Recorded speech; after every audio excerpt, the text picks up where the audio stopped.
Hey girlfriends, so today I actually wanted to do a video to help those who are in the transitioning process, who wanted to go natural. This is coming from somebody who did my hair straight since literally for as long as I can remember. I was a little girl and my mom and dad started doing my hair straight. I was probably like 5, I'm not even joking. And then once I came of age where I could make my own decisions on my hair, I decided to get relaxers done to my hair. So I just want to let you guys know like what helped me during transition, what not to do. I want to alleviate the stress of, oh my God, no, F this, I'm just gonna go back to straight hair because it's easier. Yes, it is easier to go to the hair salon and get your hair done every single Friday for 2.5 hours, because that's how long it would take me, instead of doing the natural process. So a few things I want to explain to you guys. Now, when I decided to go natural, I looked crazy. I'm not even going to sit here and lie to you. So if I could find some pictures and show you guys, when I decided to go natural, I had straight pieces mixed with curly, not even curly, trying to curl pieces. Then it would just be poofy. I thought my hair wouldn't even curl anymore. Like, I'm telling you, I've been there, okay? I've been there. Now, I've been natural for 6 years. I have not done my hair straight in 6 years. I know I said 5 previously, but then when I actually counted back, it's 6. I did relaxers up until I was 21. And then after 21, I wanted to be healthier and I stopped doing relaxers, but I still did my hair straight every Friday. So I want to help you guys. I want to tell you some do's and some don'ts. I want to tell you what worked for me, some myths that people tell you to do. No, you don't have to do it. And I'm going to explain everything right now. Okay. So one of the first things that you want to do is find out what type of hair you have. You want to find out if you have low porosity or high porosity hair. I won't get into detail with that. You can research that. There's like different methods how to find out what type of hair you have. Then moving forward from there, find out if you have 2A, 2B, 3C. I have 3C. This will also help you in buying your products. So some products go by your hair type. They go by whether you have low porosity or high porosity hair. They go by whether you're 2A or 3C. So that will definitely alleviate some of the stress. So another thing that I would tell you guys, ladies and gentlemen, because it is everybody, kids, it doesn't matter who it is. Another thing that I would tell you is make sure to deep condition. Now, starting off, people used to be like, oh yeah, you know, deep condition once a week, and deep condition at least twice a week. Especially when you're transitioning. Your hair needs that moisture. It needs that TLC. It needs all that loving that it can get. So I would definitely say deep condition about twice a week. Now I'm to the point where I could deep condition once a week. But even if I could do it more than that, I would. So another thing is, I got a list for y'all today, let me tell you. So another thing is, that big chop that people, oh yeah, you need a big chop. No, you don't. You do not need a big chop. Now, that is a personal preference. Some people do have severe damage from coloring their hair, from relaxing their hair, whatever the case may be. But I'm telling you from personal experience, I did not do a big chop. Now, I wanted to do it inch by inch. I cut off like a couple inches, you know, in May, then a couple inches in like November, like whatever. Every couple months, I would trim my hair. And they asked me, do you want a big chop? I said no. So I'm also gonna keep it real with you. I started my journey with Diva Curl. Unfortunately, I will not go back to Diva Curl after everything that just happened with them. They got a new owner. The new owner actually changed the ingredients in their hair products.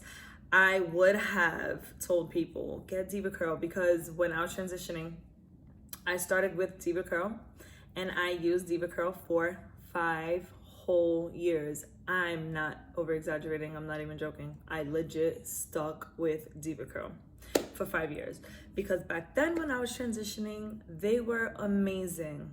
back then. I'm not gonna get into that now because this ain't a Ziva Curl video, it's a transitioning video.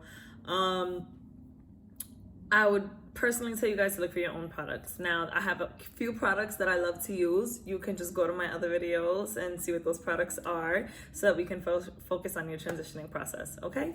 Boom. And another thing I wanted to tell you guys is make sure to do scalp treatments. That is very important. Keep your scalp clean, hydrated, make sure it's moisturized. If you look up, honestly, I can make this video 20 minutes long if I want to tell you guys like everything that I want to tell you, but I won't because nobody wants to watch a 20-minute video. A lot happens from a dry scalp, you know, a irritated scalp, a non-healthy scalp. Your curls are not going to flourish. Your natural hair is not going to flourish. So just make sure that you are taking care of your scalp. Okay, so I only have 2 more do's before I get into my don'ts. For the shower, man, I have a lot to tell you guys. Okay, so in the shower, make sure that you guys are detangling your hair in the shower, okay? Do not try to detangle your hair while it's dry. That is a no-go. Even though I know I'm on do's right now, do not do that, okay? Because all you're gonna do is cause a whole bunch of frizz.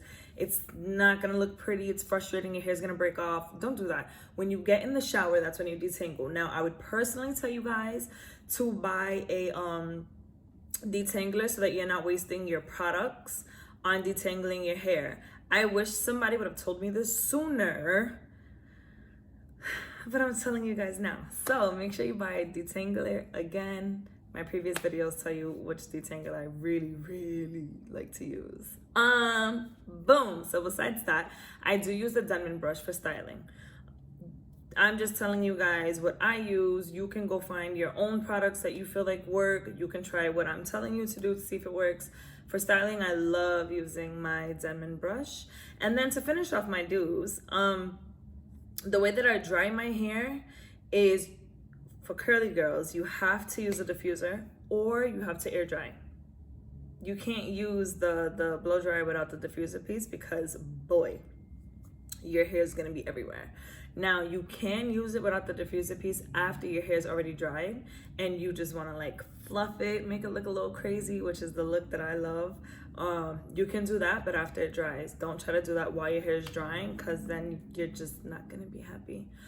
So those are my do's. I'm trying to keep this short and simple. So now we are going to get into my don'ts. Now for the don'ts. You know, I'm trying to get this video done while the sun is still up because that's my lighting. Because I ain't got the money to... Anyways. Boom. So one of the don'ts is do not use shampoos that have parabens and sulfates. So I actually did my research, which is why I had to look down at my notes. And it's because the parabens and the sulfates actually strip your hair of natural oils and proteins. You don't want that. Okay, so that is a don't. So a lot of shampoos now though are realizing, you know, the thing is to be natural. Hello.